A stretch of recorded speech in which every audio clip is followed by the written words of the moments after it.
ሰው ወዶ መሰለ ሚካኤልን እርዳኝ የሚለው እስራኤልን ሲራዳ ስለተመለከተ እኮ ነው። ሰው ወዶ መሰለ ሚካኤልን እንጀራ የሚለምነው አጋርን ሲያበላት ስላየ እኮ ነው። ሚካኤልን ሰው እኮ ወዶ አይደለም በነገራችን ላይ ሁሉም ነገር የሚለምነው። ኢያሱ ጋር ስትሄዱ ጠላቶቹን ድል የሚያደርግ ሰይፍ ይዞ ቆሞ እንዳትፈራ እንዳትደነግጥ ብሎ የሚናገር መልአክ ሆኖ ታገኙታላችሁ። ኦሪት ዘፍጥረት ምዕራፍ 16 ላይ ብትፈልጉት ከአጋር ጋር ልጇን ይዛ ስትሰደድ አይዞሽ አትፍሪ ብሎ ሲያበላት ሲያጠጣት ያለ የእግዚአብሔር መልአክ ሚካኤልን በምኑ ታውቁታላችሁ ከተባላችሁ በንግግሩ ነው የምታውቁት። ሚካኤል በንግግሩ ይታወቃል። ከእግዚአብሔር የሚያቀርብ ነገር ነው የሚናገረው። ወደ አምላክ የሚወስድ ነገር ነው የሚናገረው።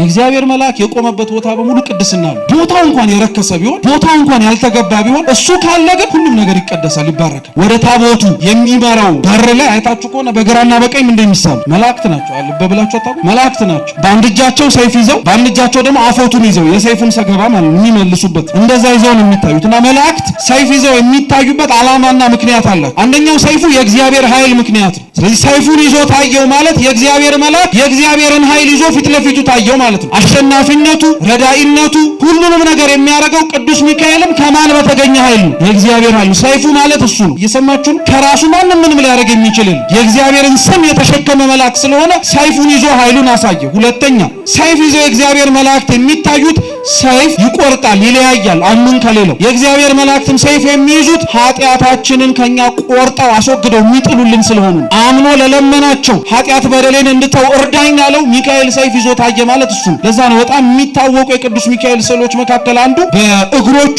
ሰይጣንን ረግጦ በአንድ እጁ ሚዛን ይዞ በሌላ እጁ ደግሞ ምን ይዞ ነው የሚታየው? ሰይፍ ይዞ ነው የሚታየው። በእግዚአብሔር ኃይል ሰይጣንን እንዳሸነፈው በእግዚአብሔርም ኃይል አሁንም በተሰጠው ሰይፍ ከኛ ኃጢአትን የሚያርቀው መልአክ ቅዱስ ሚካኤል እንኳን ማብላትና መታደቅ ቀርቶ የእግዚአብሔርን መንግስት አውርሰኝ ብለን እኛ ሚካኤልን ልጠይቀዋለን። ለምን ብላችሁ አትጠይቁም? አንደኛ ነገሥት ምዕራፍ 19 ላይ ኤልያስ ወደ መጣበትና ወደ ከፍታው ቦታ ላይ ለመሄድ የእሳት ሰረገላ መጥቶ ከመንጠቁ በፊት የእግዚአብሔር መልአክ ቀሰቀሰውና ብላ አለው። ብላ በልቶተኛ መልሶ አሁንም ደግሞ ቀሰቀሰውና የምትሄድበት መንገድ ሩቅ ነውና ምን አርጋለው መልሶ ብላ አለው። የእግዚአብሔር መልአክ አያችሁት? እንኳን መሬታዊ ነገር ሰማያዊ ነገር ማውረስ የሚችል ነው። ቅዱስ ሚካኤል እንኳን ለስጋችን ቀርቶ ለነፍሳችን የሚተርፍ ታላቅ መልአክ። ይሄው ኤልያስን እኮ አሳያችሁ። ከነበረበት መሬት ወደ ሰማይ እንዲሄድ ምግብ ብላ ያለው እሱ ነው። ዛሬም ቅዱስ ሚካኤል በነገራችን ላይ እንዲህ አይነት ሰባኪ ነው። ሚካኤል እንዲህ አይነት ሰባኪ ነው። ስብከት ምንድነው ብላችሁ ብትጠይቁት ሚካኤልን የምትሄዱበት መንገድ ሩቅ ነውና ምን አርጉ ነው የሚለው? ብላ ቁረብ ነው የሚለው። ሌላ ተአምር የሚመጣ እንዳይመስል ቁረብ ነው የሚለው። ቶሎ ቶሎ ብላ ቶሎ ቶሎ ብላ ቅዱስ ሥጋውን ክቡር ደሙን ውሰድ። የምትጓዘው መንገድ ሩቅ ነው። የምትሄድበት የምትጠራበት አገልግሎት ሰፊ ነው። ስለዚህ ተዘጋጅ ነው። እውነት ለመናገር ክርስቲያኖች የምንሰማው የምናየው የምናደምጠው ነገር በሙሉ በጣም ጆሮ ጭው የሚያደርግ ነገር። ሚካኤል ሲቆምበት ግን ሁሉም ነገር ይረጋጋል፣ ጸጥ ይላል። ሁሉም ነገር ልብ ማለት እንድንችል ፊታችንም ይከፈታል፣ እንጽናናለን። ራሱ እርሱን ቆሞ ስናየው እውነት ቅዱስ ሚካኤል እንኳን በሀገራችን ብቻ ሳይሆን ሁላችን ሰውነት ላይ ይቆምልን። በመጽሐፈ ኢያሱ ምዕራፍ 5 ላይ ተጽፎ በሚገኝ የመጽሐፍ ቅዱስ ክፍለ ምንባብ መነሻነት አድርገን እንደ እግዚአብሔር ቅዱስ ፈቃድ ባለችን ደቂቃ የምንማር ነው የሚሆነው። አስቀድሜ የመጽሐፍ ቅዱስን ቃል ሁላችሁ መስማት እንድትችሉ በንባብ አሰማችሁና ከሰማን ካደመጥን በኋላ ሁላችን ወደ ትምህርታችን እንሄዳለን። እግዚአብሔር ከሁላችን ጋር ይሁን። እንዲህም ሆነ በዮርዳኖስ ማዶ በባህር በኩል የነበሩት የአሞራውያን ነገሥት ሁሉ በባህሩም አጠገብ የነበሩ የፊኒቃውያን ነገሥት ሁሉ እግዚአብሔር ከእስራኤል ልጆች ፊት የዮርዳኖስን ውሃ እስኪሻገሩ ድረስ እንዳደረቀ በሰሙ ጊዜ ልባቸው ቀለጠ። ከእስራኤልም ልጆች የተነሳ አእምሯቸውን ሳቱ። በዚያን ጊዜም እግዚአብሔር ኢያሱን ከሻፎ ድንጋይ የባልጩት መቁረጫ ሰርተህ የእስራኤልን ልጆች ዳግመኛ ግረዛቸው አለው። ኢያሱም የባልጩቱን መቁረጫ ሰርቶ የግርዛት ኮረብታ በተባለ ስፍራ የእስራኤልን ልጆች ገረዘ። ኢያሱ ሕዝቡ ሁሉ የገረዘበትን ምክንያት ይህ ነው። ከግብጽ የወጡ ወንዶች ተዋጊዎች ሁሉ ከግብጽ ከወጡ በኋላ በመንገድ ላይ በምድረ በዳ ሞቱ። የወጡትም ወንዶች ሁሉ ተገርዘው ነበር። ነገር ግን ከግብጽ ከወጡ በኋላ በመንገድ በምድረ በዳ የተወለዱ ሕዝብ ሁሉ አልተገረዙም ነበርና ኢያሱ እነዚህን ሁሉ ገረዛቸው። እግዚአብሔርም ወተትና ማር የምታፈሰውን ምድር ለኛ ይሰጠን ዘንድ ለአባቶቻችን የማለላቸውን ምድር እንደማያሳያቸው የማለባቸውን ከግብጽ የወጡ የእግዚአብሔርን ቃል ያልሰሙ እነዛ ተዋጊዎች ሁሉ እስኪጠፉ ድረስ የእስራኤል ልጆች 40 ዓመት በምድረ በዳ ይዞሩ ነበረ። ልጆቻቸውን በእነርሱ ፈንታ አስነሳ። እነዚህንም ኢያሱ ገረዛቸው፣ በመንገድ ስለተወለዱ አልተገረዙም ነበርና። በተገረዙም ጊዜ እስኪድኑ ድረስ በሰፈር ውስጥ ተቀመጡ። እግዚአብሔርም ኢያሱን ዛሬ የግብፅን ተግዳሮት ከእናንተ ላይ አስወግጃለሁ አለው። ስለዚህ የዛ ስፍራ ስም እስከ ዛሬ ድረስ ጌልጌላ ተብሎ ተጠራ። የእስራኤል ልጆች በጌልጌላ ሰፈሩ። ከወሩም በ14ኛው ቀን በመሸ ጊዜ በዮርዳኖስ ማዶ በኢያሪኮ ምዕራብ ፋሲካን አደረጉ። ከምድሪቱም ፍሬ ቂጣን፣ አዲስ እህል በዚያው ቀን በሉ። በነጋውም ከምድሪቱ ፍሬ ከበሉ በኋላ መናው ቀረ። ከዚያም በኋላ የእስራኤል ልጆች ዳግመኛ መና አላገኙም። በዚያውም ዓመት የፊኒቆንን ምድር ፍሬ ሰበሰቡ። እንዲሁም ሆነ ኢያሱ በኢያሪኮ አጠገብ ሳለ ዓይኑን አንስቶ ተመለከተ። እነሆም የተመዘዘ ሰይፍ በእጁ የያዘ ሰው በፊቱ ቆሞ አየ። ኢያሱም ወደ እርሱ ቀርቦ ከኛ ወገን ነህ ወይስ ከጠላቶቻችን ወገን ነህ አለው። እርሱም እኔ የእግዚአብሔር ሰራዊት አለቃ ነኝ፣ አሁን ወደ አንተ መጥቻለሁ አለ። ኢያሱም ወደ ምድር በግንባሩ ተደፍቶ ሰገደና በባሪያ ዘንድ ምን አቁመሃል አለው። የእግዚአብሔር ሰራዊት አለቃ ኢያሱን አንተ የቆምክባት ስፍራ የተቀደሰች ናትና ጫማህን ከእግርህ አውልቅ አለው። ኢያሱም እንዲሁ አደረገ ይላል። ስለ ቅዱስ ቃሉ የአምላካችን የልዑል እግዚአብሔር ስም የተመሰገነ ይሁን። መጽሐፈ ኢያሱ ምዕራፍ 5 ከቁጥር 1 እስከ 15 ያለውን ወይም ደግሞ ሙሉ ምዕራፍ 5ን ነው እንደ እግዚአብሔር ቅዱስ ፈቃድ አሁን በንባብ ሁላችን ሲነበብ የሰማነው። በዚህ ቃል መነሻነት ነው የዛሬውንም ትምህርታችን የምንማረው። ሁሉንም ምናልባት ለማስታወስ ግን ሊከብድ ስለሚችል ይህን ሁሉ በአጭሩ ለትምህርታችን መነሻ ርዕስ የምናደርገው የተመዘዘ ሰይፍ ይዞ ከኢያሱ ፊት የቆመው መልአክ የተናገረውን ይሆናል። አብራችሁን በሉ። አንተ የቆምክባት ስፍራ የተቀደሰች ናትና ጫማህን ከእግርህ አውልቅ። እስኪ ድጋሚ ሁላችንም በአንድነት እንበለው። አንተ የቆምክባት ስፍራ የተቀደሰች ናትና ጫማህን ከእግርህ አውልቅ። ሶስተኛ እስኪ እንበለው። አንተ እሺ የቆምክባት ስፍራ ምንህን ከእግርህ አውልቅ፣ ጫማህን ከእግርህ አውልቅ በሚል መነሻ ርዕስ አድርገን ይህንኑ ያነበብነውን ክፍለ ምንባብ መጽሐፍ ቅዱስ ላይ የተጻፈውን ታሪክ እንማራለን። በድጋሚ አምላካችን እንዲያስተምረን የእርሱ ቅዱስ ፈቃድ ይሆንልን። የታላቁ የገናናው መልአክ የቅዱስ ሚካኤል ዓመታዊ ክብረ በዓል በሌሊት በሚደረገው አገልግሎት በቅዱስ ያሬድ ዜማ ላይ አንዱ ከሚከበርባቸው ምክንያቶች ውስጥ ከቅዱስ ሚካኤል ሹመቱ የሚነገርበት የእግዚአብሔርን ድንቅ ሥራ የሚታወስበት ነው። መጽሐፈ ኢያሱ እግዚአብሔር አምላክ በሙሴ አማካኝነት ካጻፋቸው ከአምስቱ ብሔረ ኦሪት በኋላ የሚገኝ የብሉይ ኪዳን የታሪክ መጽሐፍ ነው።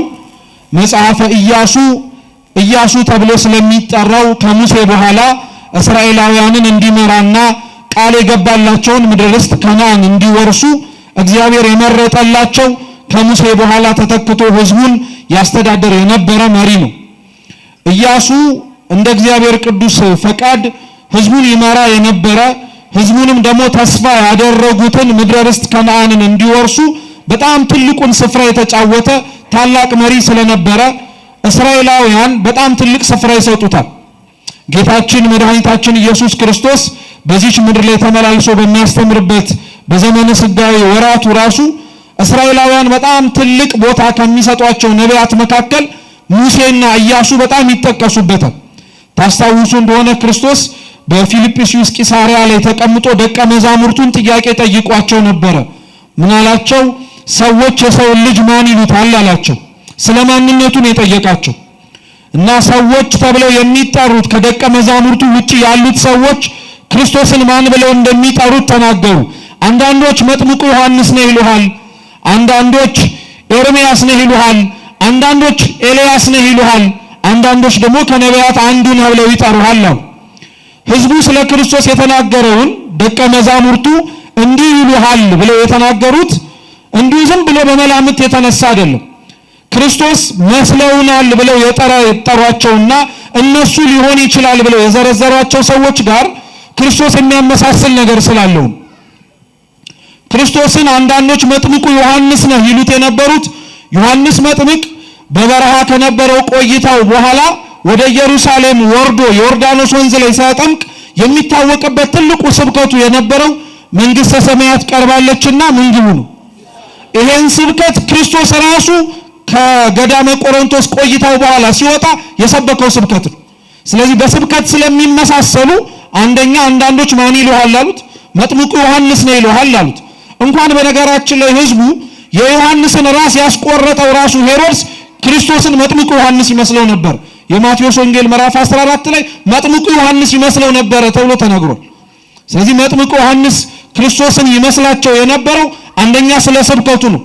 ሁለተኛው ክርስቶስ መጥምቁ ዮሐንስ ነው እያሉ ይናገሩት የነበሩት ዮሐንስ የሚታወቀው ትልቁ አገልግሎቱ ማጥመቅ ነው። የዮሐንስ ወንጌል ምዕራፍ 3 ላይ ክርስቶስ ከተጠመቀ በኋላ መርጦ አብረውት እንዲማሩ እንዲውሉ እንዲያድሩ ያዘጋጃቸው ደቀ መዛሙርቱ ያጠምቁ ነበር። በሄኖን አውራጃ ህሙማንን ያጠምቁ ነበርና የዮሐንስ ደቀ መዛሙርት ተሰብስበው ክርስቶስን ከሰሱት። ዮሐንስ ጋር ሄደው አንተ በዮርዳኖስ ያጠመቀው እሱ ደግሞ በሄኖን አውራጃ እያጠመቀ ነው አሉት። እና ዮሐንስ ወንጌል ምዕራፍ 13 ላይ በግልጽ ይናገራል። ምን ይላል? እርሱ ሳይሆን ደቀ መዛሙርቱ ነበር ሲያጠምቁ የነበሩት ይላል። እየሰማችሁ ነው? ደቀ መዛሙርቱ ነው ሲያጠምቁ የነበሩት። ግን ህዝቡ ለዮሐንስ ሄዶ ሲናገር ማን ያጠምቅ ነበር ያለው? ክርስቶስ ያጠምቅ ነበር ብለው ነው የተናገሩት።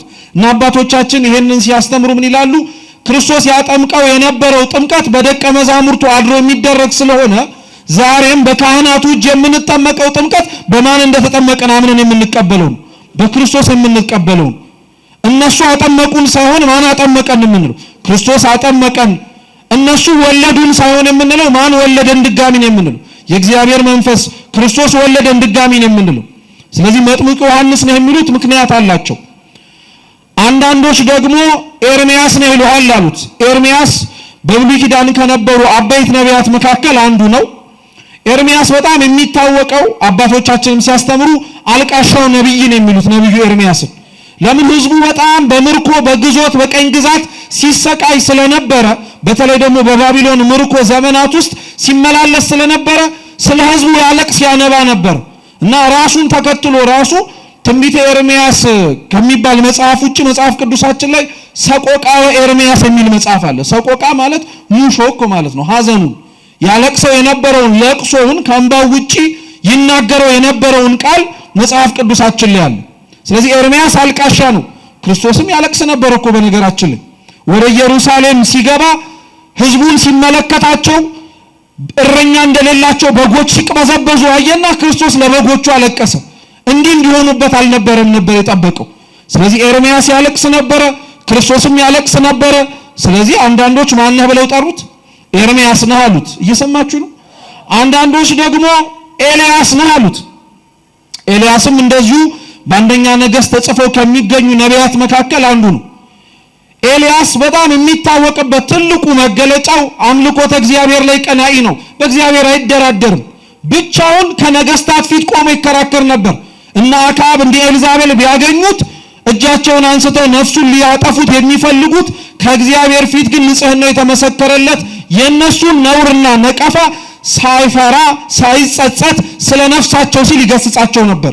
በነገራችን ላይ ኤልያስ አክዓብና ኤልዛቤልን ይገስጻቸው ከሥራቸው እንዲመለሱ ያስተምራቸው የነበረው ጀብደኛ መሆኑን ለማሳየት አይደለም። እየሰማችሁ ነው?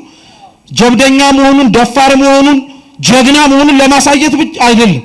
በዋነኝነት ኤልያስ አክዓብን ኤልዛቤልን እንደዛ ይናገራቸው የነበረው በኤልያስ ላይ አድሮ ይናገር የነበረው የእግዚአብሔርን መንፈስ ድምፁን ጆሮአቸውን ከፍተው ቢሰሙት ኖሮ ለራሳቸውም ለነፍሳቸውም ድህነትና መመለስ እንዲሆናቸው። አሁን እኮ በነገራችን ላይ ትንሽ መናገር እንችላለን የምንባል ሰዎች የምንናገርበትንም ዓላማ ጠንቅቀን ማወቅ አለብን። ጀግና ለመባል ሰው አያወራም። እየሰማችሁ ነው? በተለይ ቤተክርስቲያን ሰው ጀግና ለመባል እሱማ በጣም ምን ያልተናገረው ነገር አለ በጣም ቆፍጣና ነው እንዲባል አይደለም ማውራት ያለበት። ሰው ማውራት ያለበት ሰው መናገር ያለበት ለነፍስ ድህነት የሚጠቅምና የሚበጅ ነገር ሲሆን ነው። አለበለዚያ ዝምታ ይሻለዋል፣ እንዲያው ዝም ቢል ይሻለው። ስለዚህ ኤልያስ ፊት አይቶ አያዳላም፣ መናገር ያለበትን ይናገር ነበር። ክርስቶስም ያው ነው።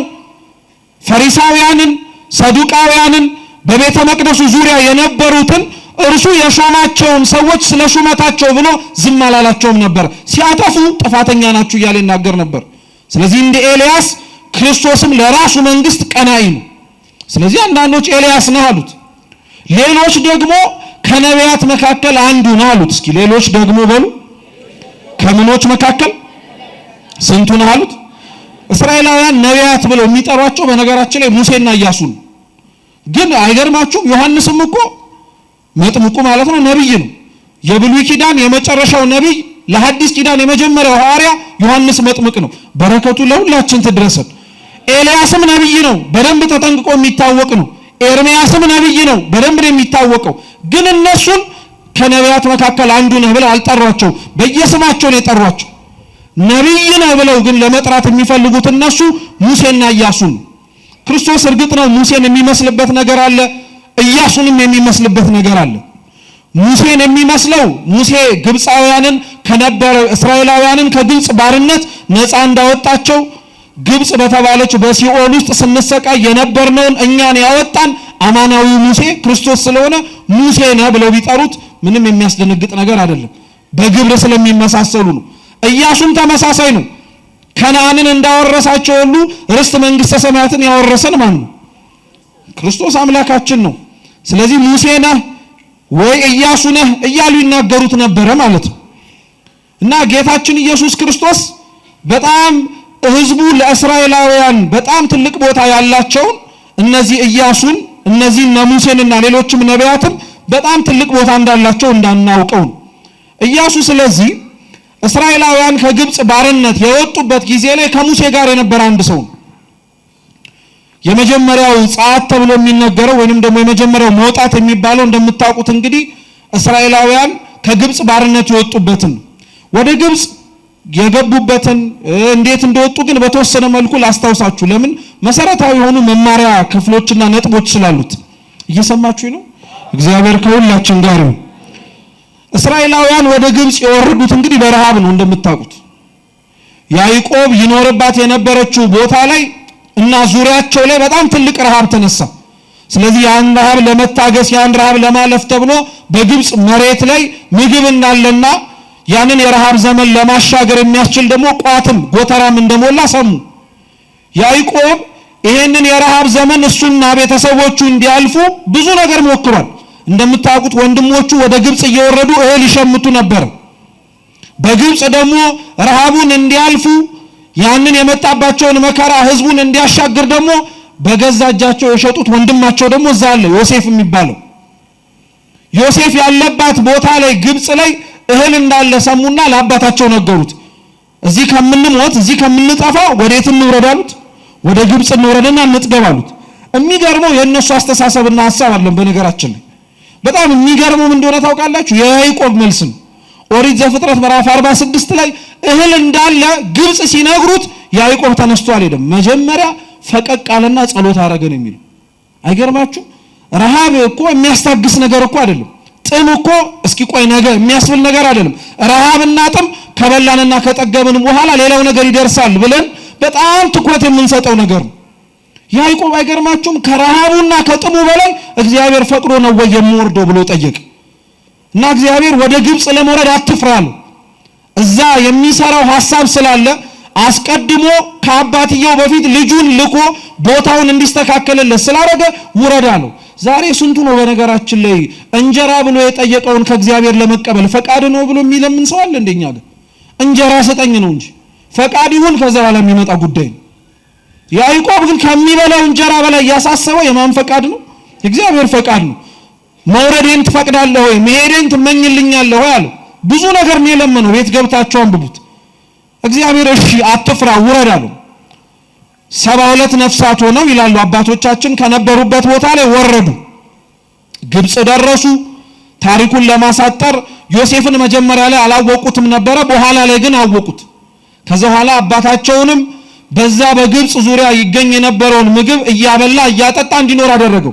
ያዕቆብ ግን በጣም የሚገርማችሁ ሲበላ ሲጠጣ ረሃቡንና ጥሙን ሲረሳ ሙሉ በሙሉ እግዚአብሔርን አልረሳውም። እና መጨረሻ ላይ የሚያርፍበትና የሚያንቀላፋበት ዘመን ሲደርስ ምን አላቸው? ለልጆቹ ሰብስቦ አደራችሁን ነፍስ ከስጋዬ በምትለየበት ጊዜ ላይ እዚህ ሳይሆን ሀገሬ ቅበሩኛል። እየሰማችሁ ሀገሬ ቅበሩኝ። ሰው የሞተበት ቦታ ላይ የትም ቢቀበር እኮ ችግር የለውም። አንዳንዶቻችን እንደውም በወሬ ራሱ ሳይወሩ ሰው ሰምታችሁ አጣም ዋናው ልሙት እንጂ የትም ቅበሩኝ እኔ አይመለከተኝ ወንዝን ዳር ጣሉኝ የሚል ሰው አለ። የትም መጣልም አንፈልግም። ይሄ እኮ የከበረ ሰውነት እኮ ነው። ማረፊያው ቤተ መቅደስ ነው መሆን ያለበት እንጂ የትም ጣለኝ አይባልም። ሲጀመር የኛ አይደለም የትም ቦታ የምንጥለው ሰውነት ራሱ የማን ነው? የእግዚአብሔር ነው። ስለዚህ በእግዚአብሔር ቦታ ላይ ነው ማረፍ ያለበት። ያዕቆብ ምን አለ? የወጣውበት ቦታ ላይ ሄዳችሁ ቅበሩኝ ከአባቶቼ ከአብርሃም ከይስሐቅ ጋር አለ። ይሄ እኮ ብቻ አይደለም። ዮሴፍስ የሚያርፍበት ጊዜ ድረስ እኔንም አለ። እንግዲህ አስቡት፣ ዮሴፍ እኮ ግብጽ ላይ ንጉስ የነበረ ሰው ነው። ከንጉሱ አንድ ወደ ታች ወርዶ እንደራሴ ሆኖ ይመራው የነበረ መሪ ነው። ግብጽ እንደምታከብረው ልክ ግብጽ መቀበር ግን አልፈለግም። ግብጽ ማረፍ አልፈለግም። ግብጽ የስጋው መቀመጫ እንዲሆን አልፈለግም። አባቶች ያረፉበት አባቴ ያለበት ቦታ ሂዱና ቀበሩኛል። ሁለቱም ዮሴፍም ያዕቆብም በሚባል ደረጃ ማለት ነው እስራኤላውያን በእያንዳንዱ እንቅስቃሴያቸው ላይ አባቶቻቸውን የሚወዱበትና የሚፈቅዱበት ዋሻ ወይንም ደግሞ ማረፊያ ቦታ ያሳርፏቸዋል። ሲንቀሳቀሱ ደግሞ ሬሳቸውን ይዘው ይንቀሳቀሱ ነበር። ለአባቶቻቸውና ለቃል ኪዳኖቻቸው ያላቸው ቦታ በጣም ትልቅ ቦታ ስለሆነ ነው። ጭብጡ ግን ምን መሰላችሁ? በጣም የሚገርማችሁ ነገር ያዕቆብ ተሰዶ የመጣበት ቦታ ከነዓን እንደሆነ ታውቃላችሁ? ያዕቆብ እኮ መጀመሪያ ከነዓን ነበር። ከነበረበት ከከነዓን ነው ተነስቶ ወደ ግብጽ የወረደው። ከግብጽ ደግሞ ገብተው ተመልሰው ወዴት ነው መሄድ የፈለጉት? ወደ ከነዓን። ያላችሁበትን ቦታ በነገራችን ላይ ስታጡት ነው የምታውቁት። ከነዓን እኮ በጣም የምታምር በጣም ማርና ወተት ታፈልቃለች ትሰጣችኋለች ተብላ ቃል የተገባችላቸው ቦታ ናት። መጀመሪያውኑ ነበሩበት። ከነዓን ቦታ ላይ ይኖሩበት ነበረ፣ ግን እህል አጡበት። እኔ በጣም ነው የሚገርማችሁ። ከነዓን እንደ አንድ ሰፈር አድርጋችሁ እንዳታስቡት። በነገራችን ላይ ከነዓን በጣም ትልቅ ከተማ ነው። በጣም ትልቅ ስፍራ ነው። እንዴት 72 ሰው አገር ይጠባዋል? እስኪ አስቡት ለራሳችሁ ማለት ነው። 72 ሰው አገር ይጠባዋል። 72 ሆነው የምንበላው አጣን አሉ። ስንት እኮ ያላደረሱት ያላዩት ያልተመለከቱት እኮ አገር አለ ከነዓን ላይ። እዛ ያለችባቸው ቦታ ላይ ግን ሆነው ራበን ጠማን አሉ። አንዳንድ ሰው ስንት ቤተ ክርስቲያን ውስጥ ያላየው ያልተማረው ያላወቀው ያልደረሰበት ሕይወትን ሰጥቶት ሊለውጠው የሚችል ስንት ነገር እያለ ያለበት ቦታ ላይ ሆኖ እኔ ራበኝ ምንም እኮ ጠብ የሚል ነገር አላገኘውም ይላል። ሰው ከእግዚአብሔር ጋር ካልሆነ በነገራችን ላይ እንኳን ሰፊው ቀርቶ ጠባቡም ቦታ ራሱ አይመጥነው። በጣም አድርጎ ነው የሚረበሸው። በጣም አድርጎ ነው ውጣ ውረድ ውስጥ የሚገባው። ከነዓን እንዴት ይጠባል? እስኪ አስቡት። እነሱ 72 ሆነው ከነዓን ጠበበን አሉ። እግዚአብሔር እኮ ከግብጽ ባርነት ህዝቡን ነፃ ሲያወጣው እኮ 600 ሺህ አድርጎ ከነዓን ሊያስገባቸው ነበር። እንግዲህ አስቡት 72 ሆነው አልበቃንም ያሉት መሬት ላይ እግዚአብሔር 600 ሺህ ህዝብ አድርጎ መልሶ ሊያመጣቸው ነው። ምን ቁም ነገር ያለው መሰላችሁ? ቦታችሁ ላይ የሚያጠግባችሁ የሚያረካችሁ ያለው ግብአትና የሚሟላው ነገር በሙሉ መሰናዳቱ አይደለም። ቦታው ላይ እግዚአብሔር አለ ወይስ የለም? ለዛ ነው አባቶቻችን ረድኤተ እግዚአብሔርን የእግዚአብሔር መገኘትን እንደ ቀላል ጉዳይ የሚመለከቱትም። ዜና አበው ላይ ለዛ ነው ይሄን ሐሳብ እንድንረዳው አንድ ታሪክ አለ። ለረጅም ዓመታት በጾም በጸሎት ተወስነው ይኖሩ የነበሩ አንድ አባት ነበሩ ይባላል እና እኚህ አባት ለ40 ዓመት ያክል ከዘረጉ ሳያጥፉ ካሉበትን ቦታ ሳይወጡ ፍሩክታ መካከል ማለትም ደግሞ በጣም ጠባብ የሆኑ አለት አጣብቂኝ ውስጥ ገብተው መራር የሆነ ቅጠል እየበሉ ይጾሙ ይጸልዩ ነበር። ስንት ዓመት? 40 ዓመት። እግዚአብሔር አምላክ ጽናታቸውን ተጋድሏቸውን የቆዩበትን ዘመን ተመለከተና ከፊት ለፊታቸው ተገልጦላቸው ወዳጄ ልፋትህን ድካምህን ለኔ ብለህ የከፈልከውን ዋጋ ተመልክቻለሁ። ዘመኑም እጅግ ብዙ እንደሆነ ማይቻለሁ። እንደ ሥራዬ ልክፈልህ ወይስ እንደ ቸርነት ያለው? እኚህ አባት የእግዚአብሔርን ቸርነት እስካሁን አላወቁትም። 40 ዓመት ግን ጠባብ ዋሻ ውስጥ እንደቆሙ ያውቃሉ። 40 ዓመት ግን እየመረረ ቅጠል እየበሉ እንደታገሱ አውቀዋል። ስለዚህ የእጃቸው ላይ ያለውን ቦታና እጃቸው ላይ ያለውን ፍሬ ተመለከቱና እንደ ሥራዬ ክፈለኝ አሉት። እንደምን እግዚአብሔር አምላክ እንደ ቃል ይሁንልህ እና ይህ አባት ተመልሶ ከነበረበት ቦታ ላይ ያቺ ጠባ ቆሞ ይጸልይባት የነበረበት ቦታ ላይ ልክ ሲገባ ቦታው ጠበበ። 40 ዓመት እኮ ጥበቱ አልታወቀው። 40 ዓመት እኮ እንዳጣበቀው አላወቀ። ልክ እንደ ስራ ይከፈለኝ ብሎ ቦታው ላይ ግን ሲቆም ቦታው ጠበበው። ልክ እንደ ስራ ይከፈለኝ ብሎ ሲመለስ ይበላው የነበረውን ያ መራሩን ጣዕም ያለውን ቅጠል ሲቀምሰው ጭራሽ መረረው። ድሮ ለካ ያጣፈጠለት፣ ድሮ ለካ ተጠባባ የሆነች ቦታ ላይ ቆሞ እንደ ሰፊ ሁኔታ እንዲንቀሳቀስ ያደረገው የራሱ ስራ ሲሆን የማንቸርነት ነው። አዎ ሰው በዚህ መሬት ላይ ሲኖር በነገራችን ላይ ቀላል ነገር አይደለም። እግዚአብሔር እንደ ቸርነት ክፈለኝ ማለት አንዳንዶቻችን እንዲሁ ዝም ብለን ቃል ይመስለናል። ስራችን ምንም ነገር እንደማያመጣ ጠንቅቀን ስለምናውቀው ስራችን ምንም ነገር ጠብ እንደማያደርግ በደንብ ስለተረዳነው ነው። ከምናወጣው ከጉልበታችን በላይ በጣም የምንተማመንበት ነገር የማን ቸርነት ነው? እግዚአብሔር ለሁላችን ቸርነቱን ያርቅብን። ስለዚህ እስራኤላውያን ቸርነቱ ርቋቸው ስለነበረ 72 ሆነው ቦታው ጠበባቸው። ከቸርነቱ ጋር አብረው ግን ሲሆኑ 600 ሺህ ሆነው ኑ ግቡበት አላቸው እግዚአብሔር። ያ የነበሩበት ያ የወረዱበት የግብጽ ከተማ ብዙ ስቃይ አይተውበታል፣ ብዙ ተንገላተውበታል፣ ተጨንቀዋል፣ ተገፍተዋል። እንደ ላባቸው እንደ ድካማቸው አልተሰጣቸውም። ያበረከቷቸውን ነገሮች ራሱ በእነሱ ስም አይጠራም። ዛሬ የትኛውም ሰው ሀገረ ግብጽን ለመጎብኘት ሲሄድ እኮ በእስራኤላውያን ላብ የተገነባውን ፒራሚድ አይቶ ይሄ እስራኤላውያን የሰሩት አይልም፣ ይሄ ግብጽ መስህብ ነው የሚለው። ግን ያን ጡብ ደርድረው አገሪቷ የምትጠራበትን ስራ የሰሩት እነማን ናቸው? እስራኤላውያን ናቸው። ዛሬ ሀገር፣ ወገን፣ ዘመድ ሁሉም ይርሳው እንጂ ቤተክርስቲያን የዋለችውን ውለታ እግዚአብሔር ያውቀዋል። በደንብ ጠንቅቆ ነው የሚያውቀው። አንዳንዶችም በደንብ አድርገው የተረዱትም አሉ። ቤተክርስቲያንን ማቆየት፣ ቤተክርስቲያንን መጠበቅ፣ ቤተክርስቲያንን እንዳለችበት ክብሯና ወሰና ሰላሟን መስጠት ለኛ ብቻ ሳይሆን ለሁሉም የሚተርፍ እንደሆነ ጠንቅቀው የሚያውቁት አሉ። በአንጻሩም ደግሞ የማይመለከታቸውም አሉ፣ አያገባንም የሚሉ። ስለዚህ እግዚአብሔር አምላክ እዛ ሁሉ ህዝብ ላይ ይሄ መዓት ይሄ ውርጅብኝ ሲወርድ ዝም ብሏቸው ነበር። ዝም አላቸው። 400 ዓመት እኮ ቀላል አይደለም።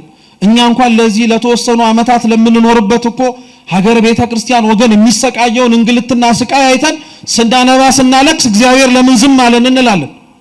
አንተ እኮ አሁን ነው ዝም ያለ። እነሱ ስንት ዓመት ነው ዝም የተባሉት? 400 ዓመት። አንድ ሰው 400 ዓመት ይኖራል? መልሱ እንጂ አይኖርም አይደል? እኛ ስናውቀው በዚህ ዘመን ላይ በታ 400 ዓመት እንደውም ተውት፣ ረጅም ዓመት ብዙዎቻችን አንኖርም። ወዲያውኑ በጊዜ እንጠራለን። ኖሩን ከተባለ ምናልባት ከመቶ ከዛ በላይ አንሄድ። 400 ዓመት ማለት ትውልድ አልፎ ትውልድ ተተክቷል። በችግር ውስጥ ብዙዎች አልፈው ሌሎችም ተወልደዋል እዛው ስቃይ ውስጥ። 400 ዓመት ሙሉ እግዚአብሔር ዝም አላቸው። ለምን ዝም አላቸው 400 ዓመት? ምክንያት አለው። በነገራችን ላይ አንደኛ ዝም ያላቸው ለምን መሰላችሁ? ህዝቡ ስቃይና እንግልት ላይ መሆናቸውን ሳያይ ቀርቶ አይደለም። ግን እስራኤላውያን ባሪያ ሆነው የተገዙበት የግብጽ መሬት ላይ እንደ ግብጻውያን ይኖሩ ነበር። በጣም እኮ ነው የሚገርማችሁ።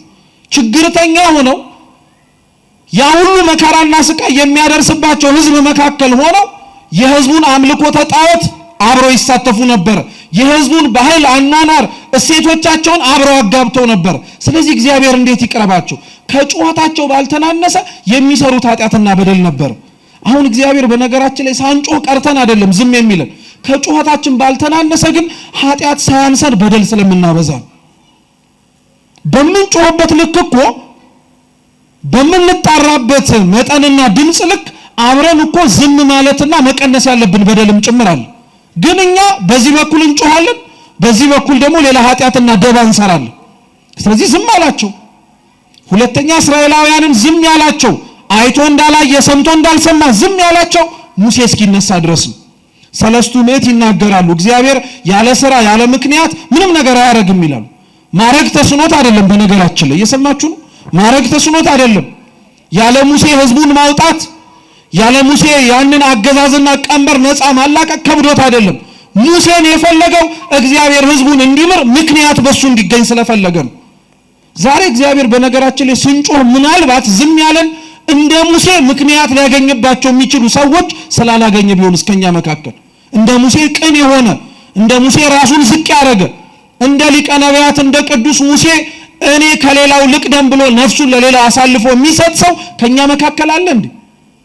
እኛ ሌላውን መናገድን የምናውቅበት እንጂ ሌላውን መክፈት እሳት ውስጥ ነው የምናውቀው እንጂ ወንድሜ እህቴ ከምትቃጠል በኔ ምክንያት ነው የመጣው ብለን እንኳን አንመጣም። ታስተውሉታላችሁ። ሙሴ በጣም የሚታወቀው ትልቁ ነገሩ የነበረው እግዚአብሔር አምላክ በጣም ረጅም ዘመናት እስራኤላውያን ታግሷቸው እና ከአንድ ቀን በላይ ግን የምታስታውሱ ከሆነ በጣም አብዝቶ አዘነባቸው። ምክንያቱም ህዝቡ እንደተመረጠና እንደተቀደሰ ህዝብ አይንቀሳቀስም። ህዝቡ ቃል እንደተገባለትና እግዚአብሔር እንደሚያደርግለት ሰው አይራመድም ነበር። ስለዚህ ህዝቡን ላጠፋቸው ነው። ሙሴ ምን እንዳለ ትዝ ይላችኋል? ህዝቡን ከምታጠፋ እኔን ከህይወት መጽሐፍ ደምስሰኛሉ። እኔ እግዚአብሔርን እምላችሁ እንዴት ከባድ ነገር እንደሆነ ታውቃላችሁ? አፈጣጣሪንም እርሳው እኮ ማለት እኮ ነው። መኖሬን ህልውናዬን መንግስትን ልታወርሰኝ ቃል ከገባህበት ከልቡና ላይ አጥፋኝ እኔን፣ እነሱን ግን ምህረት አድርግላቸዋል። እንዲህ ምክንያት ተገኝቶበት ሀገር፣ ወገን፣ ዘመድ፣ ቤተክርስቲያን የሚያስምር ሰው ይኖር ይሆን ከኛ መካከል? አያችሁት? እግዚአብሔር ዝም ሲል የሚሰራበትን ምክንያት እየፈለገ ነው ማለት ነው። እነዛ ምክንያቶችን ሌላ ሰው ነው ብላችሁ አትፈልጉ። እኛው ነን መስተካከልና መለወጥ ያለብን። እኛው ነን እግዚአብሔር ምክንያት ፈልጎ ሀገር፣ ወገን፣ ዘመድን እንዲምር ተስተካክለን መገኘት ያለብን። ሌላ ሙሴ አትጠብቁ። እኛው ነን ሙሴዎቹ፣ እኛው ነን መስተካከል ያለብን። እዚህ ሙሴ እስኪነሳ ኃጢአት በደላቸውን እስኪተው ድረስ ታገሳቸው። እነሱ ኃጢአት በደላቸውን አላቆሙ። ሙሴ ግን መጣ። ሙሴ ተነሳ፣ እንደምታስታውሱት ወጣ። ተመልሶ በእርጅና ወራት ደግሞ እግዚአብሔር አምላክ መልሶ ግብጽ ላይ አስመጣው። 10 መቅሰፍቶችን ፈርዖን ላይ ላከበት። የፈርዖን መቅሰፍትስ ላይ የምንማረው ቁም ነገር ምን መሰላችሁ? ኦሪት ዘጸአት ምዕራፍ 3 ላይ እግዚአብሔር አምላክ በጸጳጦሱ ሙሴን ሲያነጋግረው ሕዝቤን ሂድና ለፈርዖን ልቀቅ ብሎሃል በለዋል። እየሰማችሁ ነው? ምን አርግ ብሎሃል? ልቀቅ ብሎሃል በለዋል። ሙሴ ብዙ ነገር ተናግሯል። እግዚአብሔር ከተናገራቸው ነገሮች መካከል በጣም የሚገርመው ምን መሰላችሁ? ምን አለ? የፈርዖንን ልብ አጽንቼባቸዋለሁ አለ። እየሰማችሁ? የፈርዖንን ልብ ያጸናው ራሱ ማን? እግዚአብሔር እኮ ነው። እንዲጨክንባቸው ልቡን ያደነደንኩት ማንኛል? እኔ ነኝ አለ።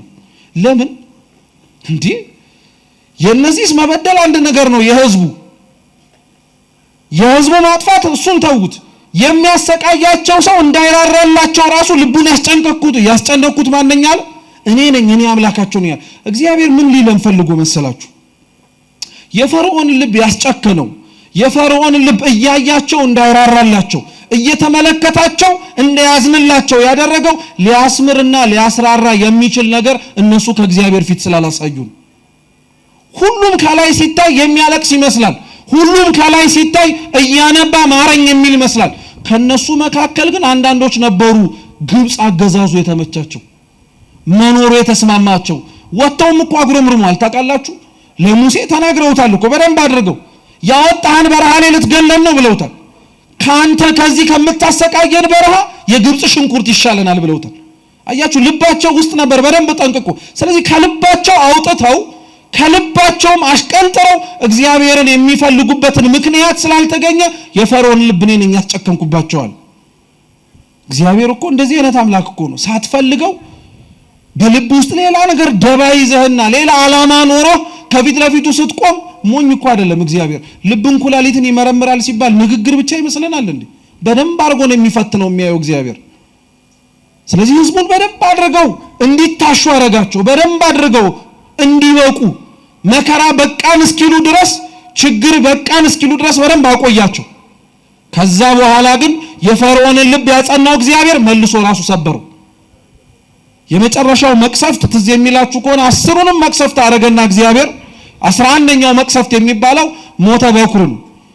የፈርዖንን ልጅ ጨምሮ መቃንና ጉበኑን ላይ ደም ያልቀቡትን ሰዎች በሙሉ ከብትም እንስሳንም ጨምሮ የመጀመሪያ ልጆቻቸው ሞቱ ሁሉም።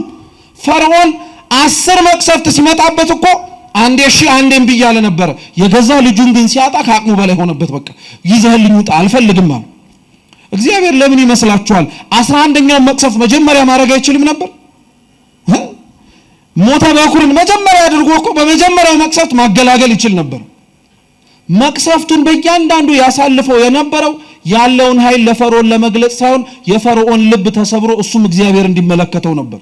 እየሰማችሁ ነው? ያለ ምክንያት አላረገውም እግዚአብሔር። ግን የፈርዖን ልብ አልሰበርም አለ። ስለዚህ መጨረሻ ላይ ሊሰብረው የሚችለው የገዛ ልጁን ሲያጣ ስለሆነ ልጁን አሳጣው። ይዘህ ጠቅልለህ ውጣልኝ አለው። ህዝቡን ሙሴ እየመራ ሙሴን ደግሞ የእግዚአብሔር መልአክ ቅዱስ ሚካኤል እየመራ ባህሩን ተሻግረው ወጡ፣ ተገላገሉ። ያ ህዝብ ከግብጽ ሲወጣ 40 ቀን ነበር ይፈጅበት የነበረው ለመግባት። የት? ከነዓን።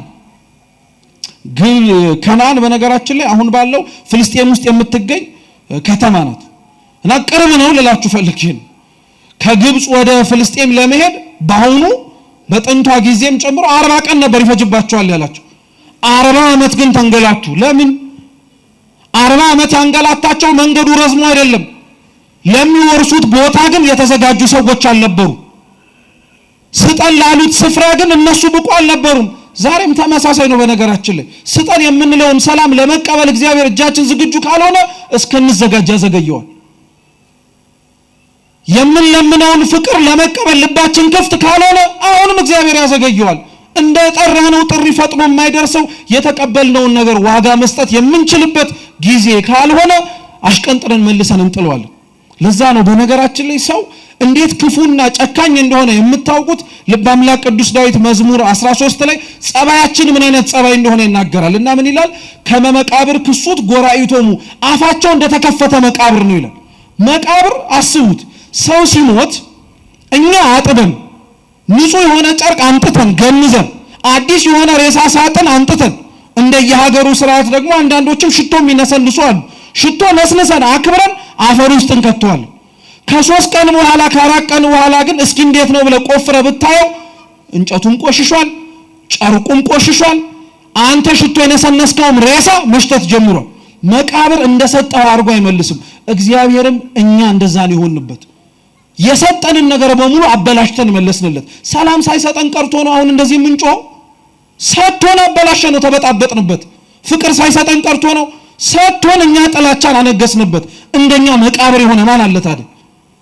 ሁሉንም ነገር ሰጠን፣ አደረገልን፣ ሁሉንም ነገር አጎናጸፈን። አበላሸነው መልሰን እኛ ያበላሸነውን ነገር ደግሞ እኮ መልሰን እሱ ላይ እናላክከዋለን። አንተ እኮ ነህ እንላለን። እሱ ምን ያርግ? እሱማ ባህሪው ራሱ እኮ መልካም ነው፣ ንጹህ ነው፣ ነውር ነቀፋ የማይስማማው ልዑል የሆነ አምላክ እኮ ነው። እኛ ነን የተሰጠንን መጠቀም ያቃተን። እግዚአብሔርነቱ ሁላችን ልቡናችን ይመልስልን። ብዙ ተሰጥቶን ያልተጠቀምንበት ነገር አለ። ስናጣውና ስናበላሸው ብቻ እሪ እያልን የምንጮህበት ማለት ነው። እስራኤል እንዲህ ነበረ። ለቦታው አልተዘጋጀም። በረሃ ላይ ሲሄድ አበላኝ አለው እግዚአብሔርን።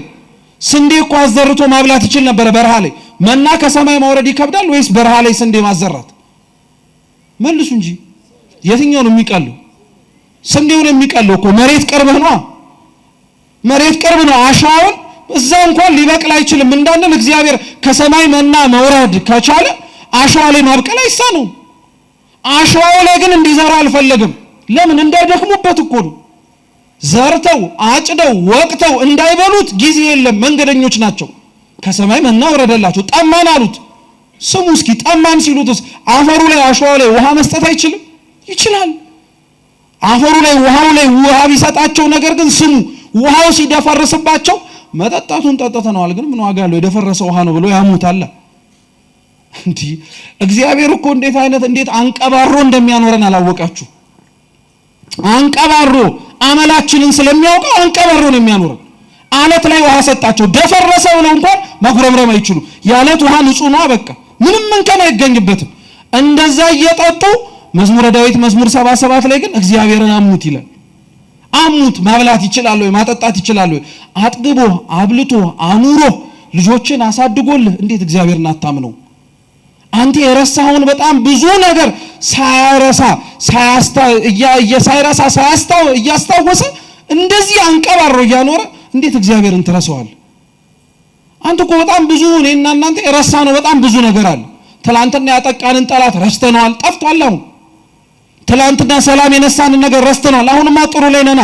በእያንዳንዳችን ህይወት ነው የምላችሁ። እናንተ አልጋችሁን ተማምናችሁ ስትተኙ እግዚአብሔር ግን ካልጋው በታች የተሸከመው እጅ እሱን እንዳትናወጡ የጠበቃችሁ እሱን እኮ ነው እንደዚህ ያደረገው። መጽሐፈ ቀለምንጦስ ላይ አባቶቻችን የሐዋርያት ሥራም ላይም ጭምር በትርጓሜ ያስተምሩታል። ሐዋርያው ቅዱስ ጴጥሮስ እግዚአብሔርን ጠየቀው፣ አትተኛም ወይ ብሎ ጠየቀው። እየሰማችሁ ነው? አትተኛም አይደክምህም አለ። እና እግዚአብሔር ቢያንቀላፋ ምን ሊመጣ እንደሚችል እንዲረዳው ብሎ እጅን ዘርጋ አለውና ይላሉ አባቶቻችን። እጁ ላይ እንቁላል አስቀመጠለት። እየሰማችሁ አስቀመጠለትና ቅዱስ ጴጥሮስ በመለኮታዊ ስልጣኑ እንዲያንቀላፋ አዘዘው እና ወዲያውኑ እንቅልፉ ሲመጣበት ቅዱስ ጴጥሮስ እጁ ላይ ያለው እንቁላል ወድቆ ተሰበረ እና እግዚአብሔር ምን አለው? ባንቀላፋ እንዲህ ነው የምትሆኑት አለ። ለዛ እኮ ነው እረኛችን አይተኛም አያንቀላፋም፣ እስራኤልን የሚጠብቀው አይተኛም አያንቀላፋም የምንለው ለዚህ ነው። እኛ ነን ያንቀላፋንበት እንጂ እግዚአብሔር አንቀላፍቶብን አያውቅም። መተኛታችንን አይቶ እንኳን እግዚአብሔር ከመቀስቀስ አንድ ቀን ቦዝኖ ያውቅ። ስለዚህ እግዚአብሔር አምላክ ሕዝቡን አላቸው የሚሆኑ አይደሉም። አብዛኞቹ በረሃ ላይ ቀሩ። አብዛኞቹ ትወርሳላችሁ የተባሉትን ቦታ ሳያዩት ቀሩ። እንዲህ ከመሆን እግዚአብሔር ይጠብቀን። እውነት አስባችሁታል? ቃል ተገብቶላችሁ ያን ሁሉ ዘመን ተንገላታችሁ የምታገኙትን በረከት ሳታገኙ ባጭር መቅረት እግዚአብሔር ከልክሎ አይደለም። እኛ እዛ በረከት ላይ ለመድረስ ግን የሚያስችለውን ነገር ቀድመን ስላላሟላን ቀሩ። አብዛኞቹ ሞቱ። ሙሴም አንቀላፋ። ከዛ በኋላ ኢያሱ መጣ። ለዛ ነው መጽሐፈ ኢያሱ ምዕራፍ 5 አሁን ከአንድ ጀምሮ ሲነበብ እንደሰማችሁት አዲስ ትውልድ ተነሳ። ያን አዲስ ትውልድ ኢያሱ ከነዓንን መውረስ እንዲችሉ መንገድ ይዟቸው ሄደ። መንገድ ላይ ሲሄዱ ትላንትና ከትላንትና በፊት ስታያም በሚጓዙበት በእያንዳንዱ መንገድ ጠላቶች ይገጥሟቸዋል። የሚያጠቋቸው፣ የሚገፏቸው፣ የሚተናኮሏቸው ነበሩ። አብዛኞቹን እያሸነፉ ነው የሄዱት። ቦታቸው ላይ እግዚአብሔር እስኪደርስ ድረስ ያሉበት ቦታ ላይ እንደሞ እስኪያርፉ እግዚአብሔር እየጠበቃቸው ነበር መልአኩን ልኮ። ሕዝቡን እግዚአብሔር ሲጓዙ ከመሬት አንድ ስንዝር ከፍ አድርጎ አሸዋው እንዳያቃጥላቸው፣ ከላይ ያለው የበረሃው ፀሐይ እንዳያግላቸው በደመና ጋርዶ፣ ከኋላ ያሉት ጠላቶቻቸው መጥተው እንዳይደርሱባቸው በደመና ሸፍኖ ከፊት ያለውን መንገዳቸውን እያከናወነ ሚካኤል ይመራቸው ነበር። ምንም ነገር አልሆኑ። እንደዚህ እየተንከባከበ ወሰዳቸው። ሲነበብ እንደሰማችሁት ዮርዳኖስን ወንዝ ግን ልክ እንደተሻገሩ ዙሪያቸው ላይ የነበሩት ሰዎች እስራኤላውያን እግዚአብሔር የዮርዳኖስን ወንዝ እንዳሻገራቸው እና አብሯቸው እንደሆነ ሲሰሙ ልባቸው ቀለጣል። እስኪ ልባቸው ቀለጠ በሉ እንጂ ምናቸው ቀለጠ?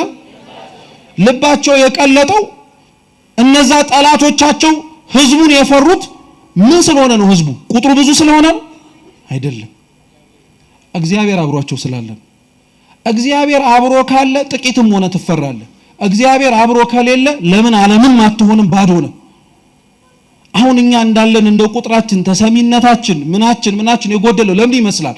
ጉዳዩ የቁጥር ሳይሆን ማን አብሮን ከኛ ጋር መሆን ስላለበት ነው። እግዚአብሔር ከኛ ጋር አብሮ መኖር ስላለበት ነው። ለዛ ነው የቤተ ክርስቲያን የዘወትር ልመና ጸሎት የሆነው። ለዛ ነው ቁጥር ሊኖረን ይችላል። ነጠላ አጣፍቶ ሊመጣ የሚችል ሰው ከየቤተ ክርስቲያኑ ላይጠፋ ይችላል። ግን ጌታ ሆይ አንተ አብረን ከሌለህማ ምን ዋጋ አለን? እኛ ሕዝቡ ጠላቶቻቸው ይፈሯቸው ነበረ። ገና መራመድና ኮቴያቸውን ሲሰሙ ይደነግጡ ነበር። ምክንያቱም አብረው ብቻቸውን የሚሄዱ ሕዝብ አይደለም፣ እግዚአብሔር አብሯቸው አለ።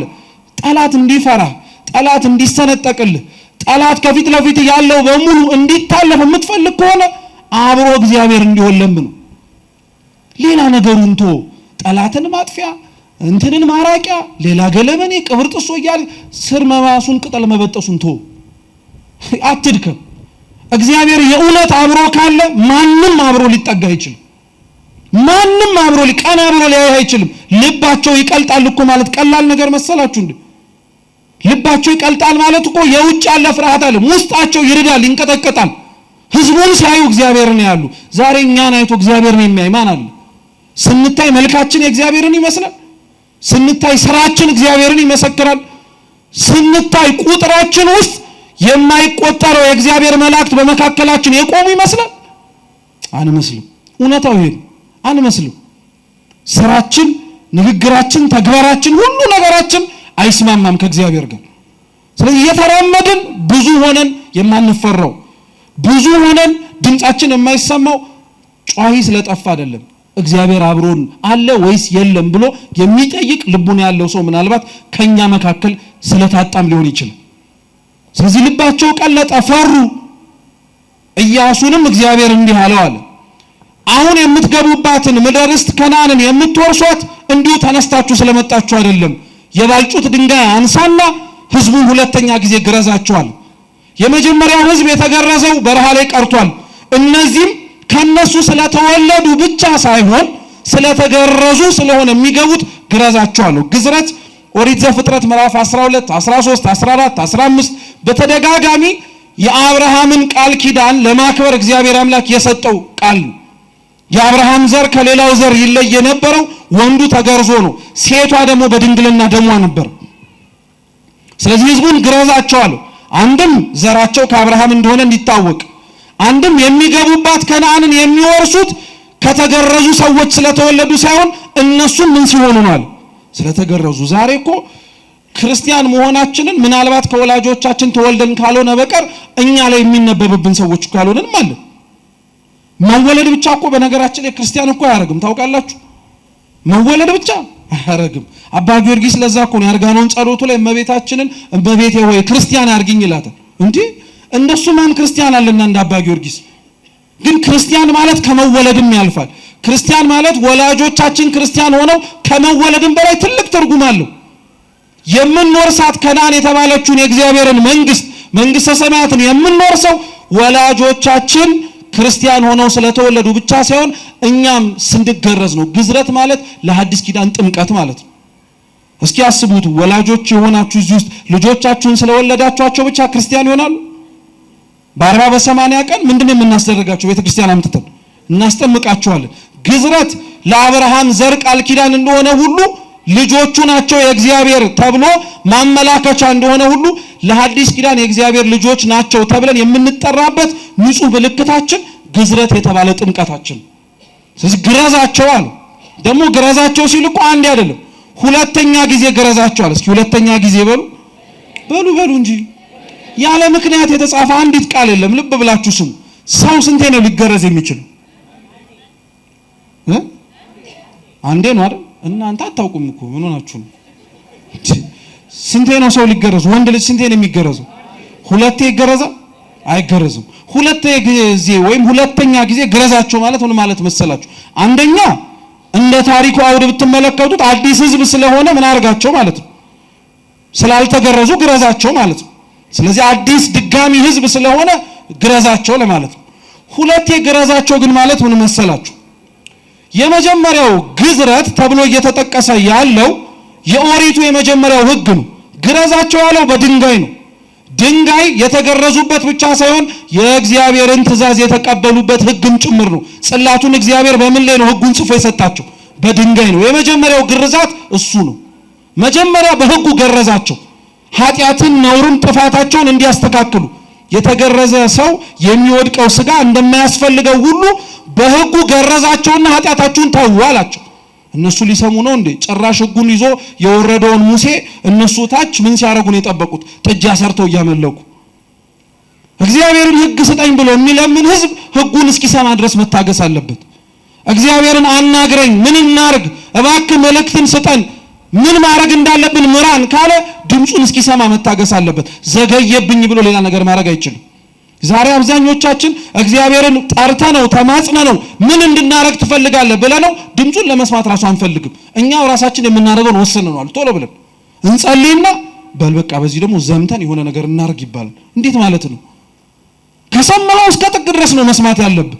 አርግ ያለን እስከ ጥግ ድረስ ነው ማድረግ ያለብህ። እነሱ ከታች ሌላ ኃጢአት እየሰሩ ነበር። ስለዚህ እግዚአብሔር አምላክ መጀመሪያ የገረዛቸው በህጉ ነው። እስኪ መጀመሪያ በሉ የገረዛቸው በምኑ ነው? በህጉ ነው። ሁለተኛ ጊዜ ገረዛቸው ማለት ምን መሰላችሁ? ያ ኢያሱ አንስቶ እስራኤላውያንን ገርዟቸው የጣለበትና የተጠቀመበት ድንጋይ ጌታችን ኢየሱስ ክርስቶስ ነው። ቅዱስ ጳውሎስ አንደኛ ቆሮንቶስ መልእክቱ ምዕራፍ 10 ቁጥር 4 ላይ ያ እስራኤላውያን የውሃ ምንጭ ወጥቶላቸው ይጠጡበት የነበረው አለቱ ክርስቶስ እንደነበረ ይናገራል። ሁለተኛ ጊዜ ግረዛቸው ማለት የኦሪቱን ህግ ሰጥቻቸው ነበረ እንዲያዩት፣ እንዲመለከቱት፣ ራሳቸውን እንዲያስተካክሉበት። እሱ አልበቃ ቢለን እግዚአብሔር አምላክ ሌላ ጨመረልን። እሱ ራሱ ሰው ሆኖ አስተማረን። ሁለተኛ ግረዛቸው ማለት እሱ ነው። ቀጠለናስ ምን አለው? ስትሰሙ ቁስላቸው እስኪሽር ድረስ እዛው ያሉበት ቦታ ይቀመጣል። ምክንያቱም የተገረዘ ሰው ወዲያውኑ ተነስቶ ምን ማድረግ አይችልም፣ መንቀሳቀስ አይችልም። ምን ማለት መሰላችሁ? ቁስላቸው እስኪሽር ያሉበት ቦታ ይቀመጡ ማለት አንድ ሰው ኃጢአት ሲሰራ ከነበረ፣ በደል ሲሰራ ከነበረ የእግዚአብሔርን ህግ ሰምቶ አቁም ሲባል ማቆሙን ሊያቆም ይችላል። ግን ከኃጢአት በላይ ልምድ ክፉ ስለሆነ መተው ያስቸግሯል። ዛሬ አሁን ዘፈን ኃጢአት መሆኑን ሁላችንም እናውቀዋለን። ለምን አናቆመው? 2 ቀን ታቆመውና 3ኛው ቀን ላይ ምን ያደርጋል? እንድታጉረመርሙ ያደርጋል። ትለዋለህ። ገብቷቸዋል? ስለዚህ ትተን አንተውም ማለት ነው። ብትሰርቅ 3 ቀን 4 ቀን ልትሰበሰብ ትችላለህ። ብትጠጣ፣ ብትዘሙት፣ ሌላም ነገር ብታረግ ጥለን አንጥለውም ማለት ነው። እየሰማችሁ ነው? ቁስል ማለት እሱ ነው። ኃጢአት ጠባሳ፣ ቁስል ጥቶ ነው የሚያልፈው። ስለዚህ ምን አለ? እስኪሽሩ ድረስ እዛው ያሉበት ቦታ ይቀመጣል። እግዚአብሔር አስተምሮት ኃጢአቱን እንዲተው የመከረው ሕዝብ ይረፍ ማለት ከቤተ ክርስቲያን አይውጣ ማለት ነው። እዛው ይቀመጥ፣ ቁስሉ እስኪሽርለት መልሶ ወደ ወጣበት ኃጢአት እንዳይመለስ እግዚአብሔር እንዲጠብቀው አስቀምጧል። ከዛ በኋላ እግዚአብሔር ምን አላቸው? ፋሲካውን እንዲያከብሩ ነገራቸው። እንግዲህ ስሙ፣ ይሄ ሁሉ ቅድመ ዝግጅት ፋሲካ ለማክበር ነው። ፋሲካው ጌታችን ኢየሱስ ክርስቶስ ቅዱስ ሥጋና ክቡር ደም ነው። ግዝረቱ ጥምቀት ነው አልን። ሁለተኛው ግዝረት ማለት አምላክ ሰው ሆኖ የሰጠን ሕግ ነው አልን። ቁስል መሻር ማለት ኃጢአታችንን ትተን በጽድቅ መጠገንና መቆም ማለት ነው። ሰው ወደ ቅዱስ ሥጋ ወደ ክቡር ደሙ ሲመጣ ሊያደርገው የሚገባውን ቅድመ ዝግጅት አስቀድሞ ጌታችን በኢያሱ አሳየን። ይሄንን ሁሉ ካስደረጋቸው በኋላ ነው ቀጣዩ የቅዱስ ሚካኤል ታሪክ የሚመጣ። ልክ ፋሲካውን አክብረው በጨረሱ ጊዜ ላይ ኢያሱም ቀና ብሎ የኢያሪኮን ምድር ተመለከተ ይላል። እስኪ ኢያሱ በሉ። ምንን አየ? ኢያሪኮን አያት። ሊገቡባት እንወርሳታለን ብለው አስበው ወደ ከነዓን ሲጓዙ የሚያልፉባትን መሬት ተመለከተ። ኢያሪኮን በዓይኑ እየተመለከተ ከኢያሪኮ በሚያው እይታ ውስጥ አንድ የተመዘዘ ሰይፍ የያዘ ሰው ከፊት ለፊቱ ቆመበት። ኢያሱ በጣም እኮ የሚገርም እንዴት ጽኑ ነው። አሁን እኔና እናንተ ተስፋ የምታረጉት ቦታ ወደ ቤተ ክርስቲያን ጧት እየመጣችሁ በሩ ላይ ጥበቃው ሳይሆን በጣም የሚያስፈራ ሰይፍ የያዘ የሚንቦገቦግ ሰው ቆሞ ብታዩ ምን እንደምትሉት? ኢያሱ ምን እንዳለው ታውቃላችሁ? አንተ ከማን ወገን ነህ ያለው? ከኛ ወገን ነህ ወይስ ከጠላቶቻችን ወገን ነህ አለው። አሁን እኛ እንደዛ ብለን አንጠይቅም። ሲጀመር እንደዚህ ያለ ነገር ቤተክርስቲያን ላይ ቆሞ ስንመለከትም ምንም ቤተክርስቲያን የመጣን ሰዎች ብንሆንም ነገም መቼም አይቀርም እሱ ሲወድ ወይ ዋታ ጧት ላይ ይመጣሉ ምናምን ብለን የምንሄደው። ኢያሱ በፍጹም ቆመ ፊት ለፊት። አንተ ከማን ወገን ነህ አለው። እና ቅዱስ ቄርሎስ ምን ይላል? አንደኛ ዮሐንስ መልእክት ምዕራፍ 4 ቁጥር 1 ላይ እግዚአብሔር ከሚሰጣቸው ጸጋዎች መካከል አንዱ መናፍስትን መመርመር ነው ይላል። ምንን መመርመር? ኢያሱ ፊት ለፊቱ ቆሞ የተመዘዘ ሰይፍ ይዞ የታየውን ሰው አንተ ከማን ወገን ነህ? ከኛ ነው ወይስ ከጠላቶቻችን ብሎ የጠየቀው መናፍስትን እየመረመረ ነው። ኢያሱ ከዚህ በፊት እኮ መላእክትን ሙሴ ሲያይ አይቷል። ለራሱም ጭምር ታይተውለታል። ከዛም ባለፈ ለመላእክት አዲስ አይደለም፣ ግን ሲገለጡለት መረመረ። ቁም ነገር እኮ አለው። ይሄ እኮ ትምህርት ነው። በህልማችሁ ተኝታችሁ አየን የምትሉትን አልጋችሁ ላይ የተገላበጣችሁ የምትመለከቱትን ነገር በሙሉ እናንተ እንደገዛ ፈቃዳችሁ አትተርጉሙት። ያየው ቀይ ሰው በሙሉ ማርያም አይደለም፣ ሚካኤል አይደለም፣ ገብርኤል አይደለም፣ መናፍስትን ሁሉ መርምሩ ይላል መጽሐፍ። አንተ ከማን ወገን ነህ ብለህ መጠየቅ አለብህ። ከኛ ነህ ወይስ ከጠላቶቻችን ወገን ነህ? ምክንያቱም ቅዱስ ጳውሎስ የገላትያ መልእክቱ ምዕራፍ 1 ቁጥር 8 ላይ ሰይጣን ራሱን የብርሃን መልአክ አድርጎ እንደሚመጣ ይናገራል። ራሱን የብርሃን መልአክ አድርጎ የሰማይ መላእክት የማይሰብኩትን ስብከት እየሰበከ ይመጣል። ስለዚህ ቅዱስ ኢያሱ ጠየቀው፣ አንተ ከማን ወገን ነህ? ከኛ ነህ ወይስ ከጠላቶቻችን ወገን ነህ? የተመዘዘ ሰይፍ ይዞ የቆመው ያ ወታደር ምን ብሎ መለሰለት? ከእናንተም ወገን አይደለሁም፣ ከጠላቶቻችሁም ወገን አይደለሁም፣ እኔ የእግዚአብሔር የሰራዊቱ አለቃ ነኝ አሉ። እስኪ እኔ በሉ የእግዚአብሔር የሰራዊቱ አለቃ ነኝ። ያ የተመዘዘ ሰይፍ ይዞ የቆመው ወታደር የመጣው ቅዱስ ሚካኤል እንደሆነ እናውቃለን። ለምን እንዴት እንደሆነ እነግራችኋለሁ። ግን ቅዱስ ሚካኤል የመጣው ማንን ሊረዳ? አረ መልሱ ተው። እስራኤላውያንን ነው። ኢያሱ እስራኤላዊ ነው፣ ህዝቡ እስራኤላዊ ነው። ከማን ወገን ነህ ሲለው ከእናንተ ጋር ነኝ ቢለው ምን ችግር አለ? ምንም እኮ ችግር የለም። ሊረዳው የመጣው ማንን? እነሱን ነው። ከጠላቶቻቸው ወገን እንዳልሆነ እናውቃለን። እየሰማችሁ ነው? ከጠላቶቻቸው ወገን እንዳልሆነ እናውቃለን። ከነሱ ወገን እንደሆነ እናውቃለን። ግን ከማን ወገን አይደለሁም ማለት ካንተም አይደለሁም፣ ከጠላቶች ከነሱም ወገን አይደለሁም፣ እኔ የእግዚአብሔር የሰራዊቱ አለቃ ነኝ አሉ። ምን ለማለት ተፈልጎ ነው? የመላእክት ተፈጥሮ እንደ ሰው ልጅ ተፈጥሮ አይደለም። ከናንተ አንዱ አይደለሁም፣ ከናንተ ወገን አይደለሁም የሚለው በሰው አምሳል ታየው እንጂ እንደ ሰው ስጋ ያለኝ እንዳልመስልህ እያለው። እየሰማችሁ ነው? ከነሱም ከጠላቶቼም ወገን አይደለሁም ማለት እንደዚሁ ተመሳሳይ ነው። ሰው አልሆንኩም ብቻ አይደለም ያለው፣ ወይንም ደግሞ እንደ ሰው ስጋ ያለኝ አይደለሁም እኔ ረቂቅ ፍጡር ነኝ እያለው ነው። በአንጻሩ ደግሞ አይ ከጠላቶቼም ወገን አይደለሁም ሲለው ተመሳሳይ መልእክት እየሰጠው ነው። አጥፊም ሆኜ አይደለም የመጣሁት እኔ አንተን ልረዳን የመጣሁት እያለው በተፈጥሮ እነሱን እንደማንመስል እኛም እነሱን ልንሆን እንደማንችል አስረግጦ ነገረው። እኔ ከእናንተ ወገን አይደለሁም አሉ። እኔ የእግዚአብሔር ሰራዊቱ አለቃ ነኝ አሉ። ቀጠለና ታዲያ ጌታ ሆይ ምን እንዳረግ ትፈልጋለህ አለው ኢያሱ። ምክንያቱም እየታየው ያለው ወታደር ሆኖ ነው። ስለዚህ የእግዚአብሔር መልአክ ምን አለው? የቆምክባት ስፍራ የተቀደሰች ናትና ጫማህን ከምን አውልቅ አለው? ከእግርህ አውልቅ አለው። ልብ ብላችሁ አድምጡ። ይሄ የተመዘዘ ሰይፍ ይዞ ከፊት ለፊቱ የቆመው የእግዚአብሔር መልአክ ነው። የእግዚአብሔር የሰራዊቱ አለቃ እያለ ተደጋጋሚ ይናገራል። ዳንኤልም በትንቢቱ ላይ ተናግሯል። ከዋነኞቹ አለቆች መካከል አንዱ ሚካኤል ምን ሊያደርገኝ መጣ ብሎ ሊረዳኝ መጣ ብሏል። ይሄ ከፊት ለፊቱ የቆመው የእግዚአብሔር አለቃ ሚካኤል ነው የምንለው ለዛ ነው። ሲታየው ሲገለጥለት በሰው አምሳል የታየው የተገለጠለት ለምንድን? ሊረዳው ሊገነዘበው ሊያውቀው በሚችል መንገድ ነው መታየት ያለበት። መላእክት በባህሪያቸው ረቂቃን ናቸው። አይያዙም፣ አይጨበጡም፣ አይዳሰሱም። ሲታዩ ሲገለጡ ግን እኛ ልንረዳውና ልናውቀው በምንችለው መልኩ ይነገራል፣ ይታያልም ጭምር። ስለዚህ የማይታየው የእግዚአብሔር መልአክ በአይነ ስጋ ለመመልከት ብንፈልግ ማየት የማንችለው የእግዚአብሔር መልአክ ለኢያሱ ግን ሲሆን የተመዘዘ ሰይፍ ይዞ የመጣ ሰራዊት መሰለው። ሁለተኛ ለምን ሰራዊቱ መስሎ ስታየው? ኢያሱ ወደ ኢያሪኮ እየሄደ ያለው ለውጊያ ነው።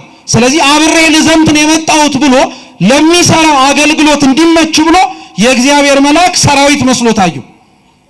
ሁለተኛ ሶስተኛ የእግዚአብሔር መልአክ ለኢያሱ የታየው ለምንድን ነው? ጠላቶቹን ሊያድንለት ነው። ጠላቶቹን ሊያፍጠፋለት እሱን ሊያድነው ነፃ ሊያወጣው ነው። የእግዚአብሔር መልአክ በነገራችን ላይ በተለይ ቅዱስ ሚካኤል ምን ያልተገኘበት የኦሪት ታሪክ አለ። በነገራችን ላይ ሚካኤልን ሰው እኮ ወዶ አይደለም በነገራችን ላይ ሁሉም ነገር የሚለምነው። ኢያሱ ጋር ስትሄዱ ጠላቶቹን ድል የሚያደርግ ሰይፍ ይዞ ቆሞ እንዳትፈራ እንዳትደነግጥ ብሎ የሚናገር መልአክ ሆኖ ታገኙታላችሁ። ኦሪት ዘፍጥረት ምዕራፍ 16 ላይ ብትፈልጉት ከአጋር ጋር ልጇን ይዛ ስትሰደድ አይዞሽ አትፍሪ ብሎ ሲያበላት ሲያጠጣት ያለ ሰው ወዶ መሰለ ሚካኤልን እንጀራ የሚለምነው? አጋርን ሲያበላት ስላየኩ ነው። ሰው ወዶ መሰለ ሚካኤልን እርዳኝ የሚለው? እስራኤልን ሲራዳ ስለተመለከተ እኮ ነው። ሰው ወዶ መሰለ እንዴ ሚካኤልን እንኳን ማብላትና መታደቅ ቀርቶ የእግዚአብሔርን መንግስት አውርሰኝ ብለን እኛ ሚካኤልን ልጠይቀዋለን? ለምን ብላችሁ አትጠይቁም? አንደኛ ነገሥት ምዕራፍ 19 ላይ ኤልያስ ወደ መጣበትና ወደ ከፍታው ቦታ ላይ ለመሄድ የእሳት ሰረገላ መጥቶ ከመንጠቁ በፊት የእግዚአብሔር መልአክ ቀሰቀሰውና ብላ አለው። ብላ በልቶተኛ መልሶ አሁንም ደግሞ ቀሰቀሰውና የምትሄድበት መንገድ ሩቅ ነውና ምን አርጋለው መልሶ ብላ አለው። የእግዚአብሔር መልአክ አያችሁት? እንኳን መሬታዊ ነገር ሰማያዊ ነገር ማውረስ የሚችል ነው። ስሙ የተመሰገነ ይሁን። እውነት ቅዱስ ሚካኤል እንኳን ለስጋችን ቀርቶ ለነፍሳችን የሚተርፍ ታላቅ መልአክ። ይሄው ኤልያስን እኮ አሳያችሁ። ከነበረበት መሬት ወደ ሰማይ እንዲሄድ ምግብ ብላ ያለው እሱ ነው። ዛሬም ቅዱስ ሚካኤል በነገራችን ላይ እንዲህ አይነት ሰባኪ ነው። ሚካኤል እንዲህ አይነት ሰባኪ ነው። ስብከት ምንድነው ብላችሁ ብትጠይቁት ሚካኤልን የምትሄዱበት መንገድ ሩቅ ነውና ምን አርጉ ነው የሚላችሁ? ብላ ቁረብ ነው የሚል። ሌላ ተአምር የሚመጣ እንዳይመስል ቁረብ ነው የሚል። ቶሎ ቶሎ ብላ ቶሎ ቶሎ ብለ ቅዱስ ሥጋውን ክቡር ደሙን ውሰድ። የምትጓዘው መንገድ ሩቅ ነው። የምትሄድበት የምትጠራበት አገልግሎት ሰፊ ነው። ስለዚህ ተዘጋጅ ነው።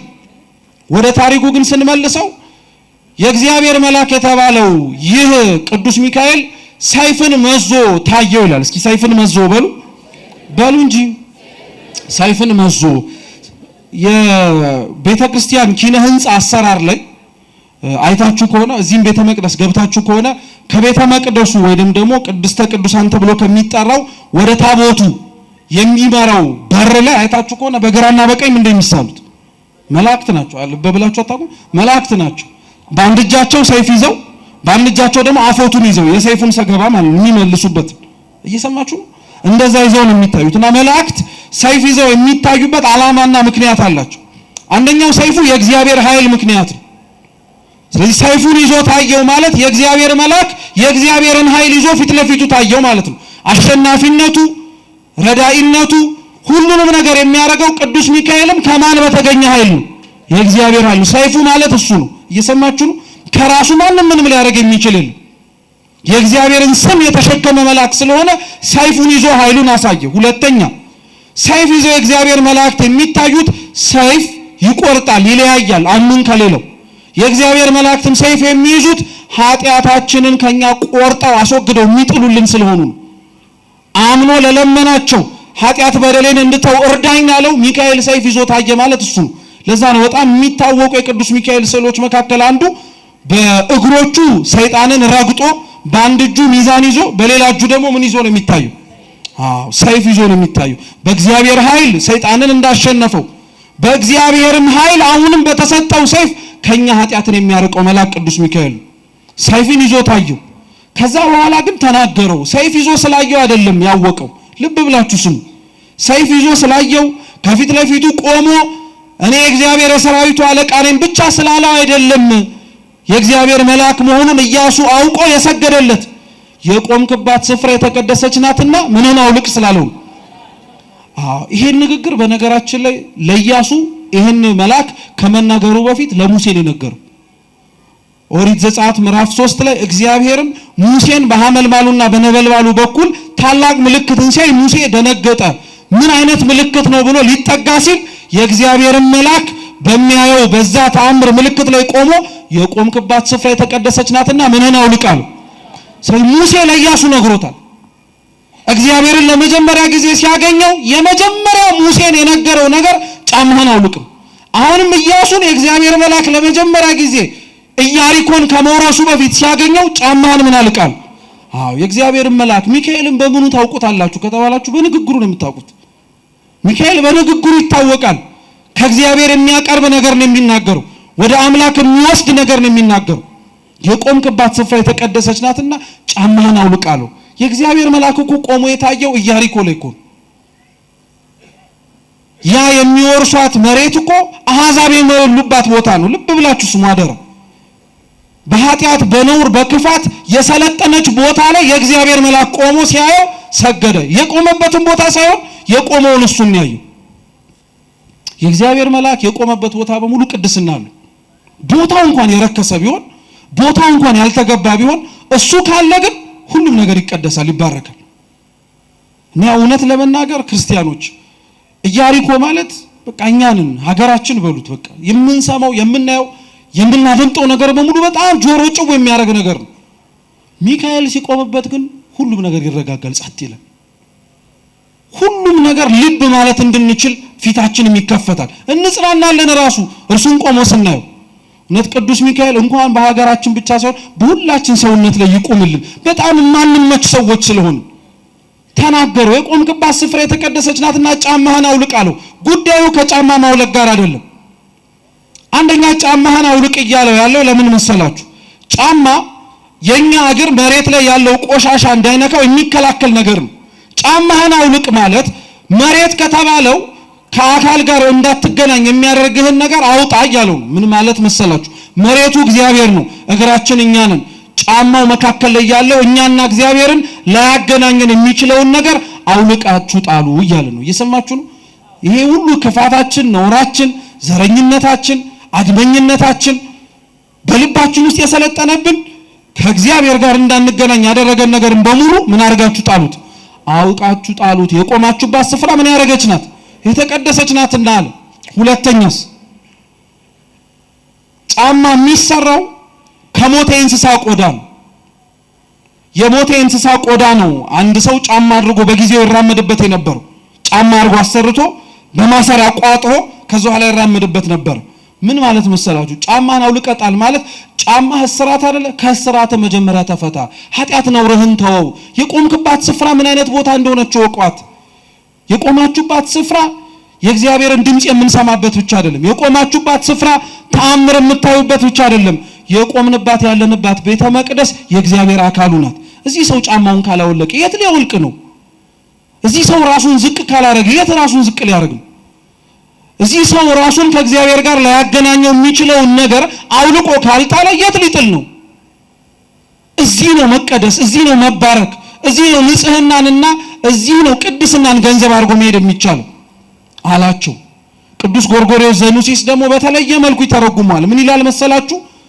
ያረጉት ጫማ ወይም ኢያሱ እግር ላይ ያለው ጫማ ማለት ኦሪት ዘፍጥረት ምዕራፍ 3 ላይ አዳምና ሔዋን የብርሃን ልብሳቸው ሲገፈፍ እግዚአብሔር ያለበሳቸው የቁርበት ምሳሌ ነው ይላል። እየሰማችሁ ነው? ቁርበቱን አዳምንና ሔዋንን ያለበሳቸው እግዚአብሔር አገልድመው ሊወጡ ሲሉ ውጭ የሚወጡበትን አያውቁትም። እነሱ እንደ ገነት ነው የመሰላቸው ዓለም ብርድ የሌለበት ሁሉም ምቹ ሆነበት ነበር የመሰላቸው። እየሰማችሁ ነው? እግዚአብሔር ግን አይ ኀፍረተ ሥጋችሁን የለበሳችሁት ብቻ አይበቃችሁም ውጭ ስትወጡ፣ ስለዚህ ቁርበት ላልብሳችሁ አለና የሞተ የእንስሳ ቆዳ ልብሳቸው አድርገው እንዲለብሱት አደረገ። ከሞተው ከእንስሳ ቆዳ በፊት ካገለደሙት የበለስ ቅጠል በፊት አስቀድሞ ይለብሱት የነበረው የብርሃን ልብስ ነው። የምን ልብስ? የብርሃን ልብስ ነው። የብርሃን ልብሳቸውን አውልቀው ቆዳ ወደ ማድረግ ደረጃ ወረዱ። ዛሬም የእግዚአብሔር ልጆች የሚያሰኘንን ነገር በሙሉ አሽቀንጥረን ጥለን መሬታዊ ከሆንን ሰንብተናል። ዓለማዊ አስተሳሰብ፣ ዓለማዊ ንግግር፣ ዓለማዊ አኗኗር። አዳምና ሔዋን እኮ አሁን ቁርበታቸውን አውልቀው የብርሃን ልብስ ለብሰው ገነት ውስጥ እየተመላለሱ ነው። እኛ የነሱ ልጆች ግን እግዚአብሔር የሰጠንን የብርሃን ልብስ ቅድስና ለብሰን በብርሃኑ መመላለስ ሲጠበቅብን እኛ ቁርበት ካለበስን ብለን እናስቸግራለን። ለራሳችንም አላወቅንበትም። አያችሁ? ስለዚህ ያረጋችሁት ልብስ አይሆናችሁም እያላችሁ ነው። የምትኖሩት ኑሮ አይበጃችሁም። የምታስቡት ክፉ ሐሳብ ይቅርባችሁ። ቅዱስ ጎርጎርዮስ የተናገረውን ይህን ቃል ቅዱስ ባስልዮስ ዘቂሳርያ ደግሞ እንዲላል፣ እግዚአብሔር ሰው አብሮት እንዳለ የሚታወቀው ሐሳቡ ተቀድሶ ንግግሩ ተባርኮ ስራው ተከናውኖ ሲታይለት ነዋል። ይህን እግዚአብሔር ለሁላችን ያድርግልን። ይሄ ከሌለው ግን አንድ ሰው እግዚአብሔር አብሮት እንደሌለ ይታወቃል። ጫማችሁን ከእግራችሁ አውልቁ አላቸው። ጫማህን ከእግር አውልቅ ሲለው እየነገረው ነው። ይሄንን የምትጓዘውን ጉዞ ኢያሪኮን ድል ማድረግ የምትፈልግ ከሆነ አሸንፈን መግባት የምትፈልግ ከሆነ ያረከውን ሰዋዊ ነገሮችን በሙሉ አሽቀንጥረህ ጣለዋል። እውነት እኮ ነው። በነገራችን ላይ አሁን እግራችን ላይ ሁላችንም ያረግነው ጫማ እንደፈለግን እንድንራመድ ያስቻለን ነው አይደል? ነው አይደለም? ባዶ እግሩን እንደሆነ ሰው ጫማ ያረገ ሰው አይሳቀቅም አይደል? ቢያንስ እንኳን የሆነ ነገር ቢወጋ እንኳን ቀድሞ የሚወጋው ምኑን ነው?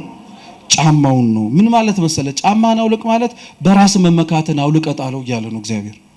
በራስ መመካትን ሞከርከው፣ አየኸው፣ በቃ ሞከርከው፣ አየኸው፣ ያቅምህን ጣርክ ከዚህ በኋላ ጫማህን አውልቅ ማለት በራስ መመካት አቁምና የሚመካ ቢኖር በማን ይመካ?